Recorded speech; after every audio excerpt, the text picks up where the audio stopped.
क्या चेन्नई वाले 200 प्लस का टारगेट बनाने के लिए तमिलनाडु में सरकार बदलने का इंतजार कर रहे थे क्या बॉस? हेलो, क्या बढ़िया था गुरु। सुबह थलापति विजय चेन्नई में अपनी मुख्यमंत्री पद की शपथ ले रहे थे और दोपहर में चेन्नई वालों को लखनऊ के खिलाफ एक बहुत इंपॉर्टेंट मैच में खेलना था। वैसे तो लखनऊ की टीम इस साल कैसी खेल रही है सभी को पता है, लेकिन चेन्नई के फैंस को पता था कि अभी पिछले ही मैच में ये लोग आरसीबी को धोकर आ रहे हैं। और वैसे भी जब किसी के पास कुछ खोने को नहीं होता ना, तो वो आदमी और ज्यादा खतरनाक हो जाता है। इसीलिए चेन्नई फैंस कह रहे थे मेरे को तो ऐसा धक धक हो रहा है। धक धक सच भी साबित हो गई, क्योंकि लखनऊ वाले अपने साथ जोश इंग्लिश को लेकर आए थे। मैच में आगे बढ़ूं उससे पहले आपको एक बड़ी मस्त कहानी सुनाता हूं। जोश इंग्लिश पिछले साल पंजाब के लिए खेल रहे थे और बहुत अच्छा खेल रहे थे। फिर अचानक से पंजाब ने यह बताया कि उनको रिलीज कर दिया गया है। लोगों ने कहा कि अजीब बेवकूफ टीम है पंजाब की, इतना बढ़िया प्लेयर को आप रिलीज क्यों करेंगे? फिर रिकी पॉन्टिंग ने बताया कि हमने जोश इंग्लिश को इसलिए रिलीज किया था क्योंकि अगले साल उनकी शादी है और उनको हनीमून पर जाना है, इसलिए वो अवेलेबल नहीं है।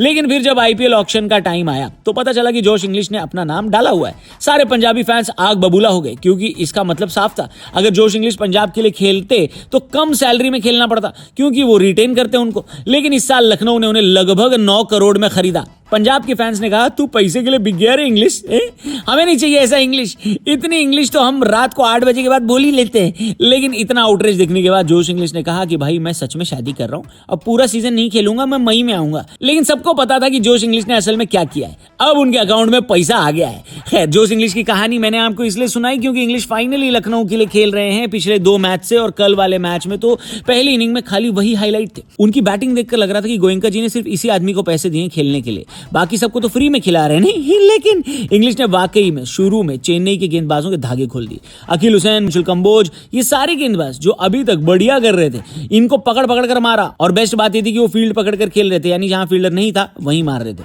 33 बॉल में 85 रन बनाकर जोश इंग्लिश ने चेन्नई फैंस को एक मिनी हार्ट अटैक तो दे ही दिया था। लेकिन जेमी ओर्टन जैसी बॉलिंग करने आए, उन्होंने एक ही ओवर में जोश इंग्लिश और ऋषभ पंत का विकेट लेकर लखनऊ को बैकफुट पर डाला। भाई साहब, वहां से लखनऊ उबर नहीं पाई, रिकवर नहीं कर पाई।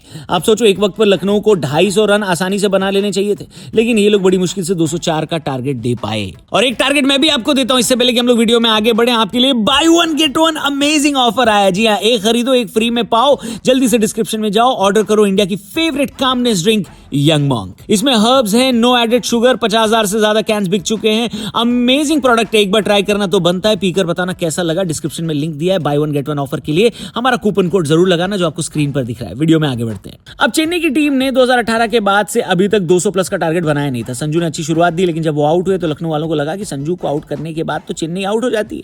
लेकिन 3 नंबर पर खेलने आए उर्विल पटेल। उन्होंने कहा, रुको जरा, सब्र करो। पटेल जिनके नाम सैयद मुश्ताक अली ट्रॉफी का फास्टेस्ट सेंचुरी है, उन्होंने यहां पर भी 6 बॉल में 5 छक्के लगा दिए। लखनऊ के कैंप में हड़कंप मच गया। एक वक्त पर उर्विल पटेल 8 बॉल पर 42 बनाकर खेल रहे थे, यानी 10 बॉल पर अपनी हाफ सेंचुरी पूरी कर लेते और युवराज सिंह की फास्टेस्ट T20 हाफ सेंचुरी का रिकॉर्ड तोड़ देते। लेकिन उन्होंने 13 बॉल में हाफ सेंचुरी लगाई, जो कि आईपीएल की जॉइंट फास्टेस्ट हाफ सेंचुरी है। उर्विल पटेल की इनिंग्स की वजह से यह हो गया कि यहां से चेन्नई हार नहीं सकती।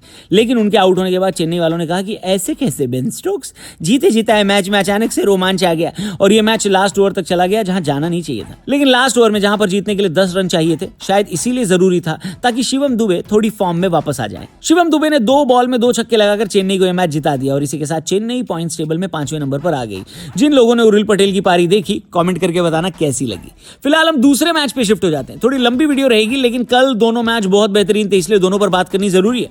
मुंबई वर्सेस आरसीबी, यानी रोहित वर्सेस कोहली, जहां पर रोहित की टीम पहले बैटिंग करने आई। रोहित शर्मा पिछले मैच में टीम में वापस आए थे, फॉर्म में भी वापस आए थे। यहां पर भी उन्होंने शुरुआत अच्छी दी, 10 बॉल में 22 बनाए।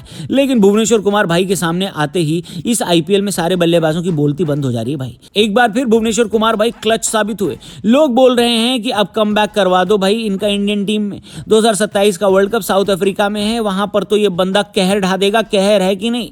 भुवनेश्वर कुमार की स्पेल की वजह से मुंबई शुरू से बैकफुट पर रही। तिलक वर्मा और नमनदीर की पार्टनरशिप की वजह से मुंबई ने इस मैच में ठीक ठाक रन बनाए। 166 इस पिच पर मेरे हिसाब से सही थे, वो भी तब जब आपके पास बुमराह जैसा बॉलर हो। हालांकि मुंबई के लिए सबसे मेन काम जसप्रीत बुमराह ने नहीं बल्कि दीपक चहर ने किया। चहर ने टीम में वापसी करते ही कोहली को डक पर आउट करवा दिया, 0 पर। चहर यही नहीं रुके, उन्होंने 1 विकेट और लेकर आरसीबी को यह बता दिया कि ये भले ही आपका होम ग्राउंड है, लेकिन ये चिन्ना स्वामी नहीं है। वैसे भी बेंगलुरु वाले इस ग्राउंड में परसों ही पहुंचे थे, जबकि मुंबई वाले यहां 1 दिन पहले ही डेरा डालकर बैठ चुके थे। यानी मैच प्रैक्टिस के हिसाब से मुंबई इस ग्राउंड पर ज्यादा प्रैक्टिस कर चुकी थी। मुंबई इस मैच में आगे निकल गई थी, लेकिन मुंबई को क्या लगता है ना कि सिर्फ उनके पास ही एक पंड्या है। हेलो, असला बारूद तो बेंगलुरु वाले भी रखते हैं लाडले। एक इंपॉर्टेंट मैच में पंड्या की क्लच परफॉर्मेंस आई। जी हाँ, कृणाल पंड्या की बात हो रही है। 46 बॉल में 73 बनाकर उन्होंने बेंगलुरु को गेम में बनाए रखा, लेकिन सामने से विकेट निकलते जा रहे थे और गेम पेंडुलम की तरह इधर से उधर झूल रहा था। जब 2 ओवर में 18 चाहिए थे तो 19वां ओवर फेंकने आए जसप्रीत बुमराह ने अपनी भरपूर क्लास दिखाई और सिर्फ 3 रन दिए, यानी आखिरी ओवर में मुंबई के पास डिफेंड करने के लिए 15 रन थे। और एक चॉइस थी कि आखिरी ओवर गजनफर से करवाया जाए या इस सीजन अपना पहला मैच खेल रहे राज अंगद बावा को आखिरी ओवर दिया जाए। सूर्य कुमार यादव ने बावा को ये ओवर दिया और ये उनको बहुत भारी पड़ा, क्योंकि जब आप 15 रन डिफेंड कर रहे हैं आखिरी ओवर में तो आप बड़े आराम से कर सकते हैं अगर आप 6 बॉल फेंकें तो। लेकिन बावा ने आखिरी ओवर में 10 बॉल डाली है, क्योंकि इतनी नो बॉल और वाइड डाल रहे थे ना वो, कि बाउंड्री न देने के बावजूद मुंबई मैच से बाहर हो ही नहीं रही थी। फिर जब रोमारियो शेफर्ड का विकेट मिल गया और 3 बॉल पर 9 रन चाहिए थे, तब तो लगा कि भैया मुंबई पिछले मैच का बदला ले लेगी बेंगलुरु से।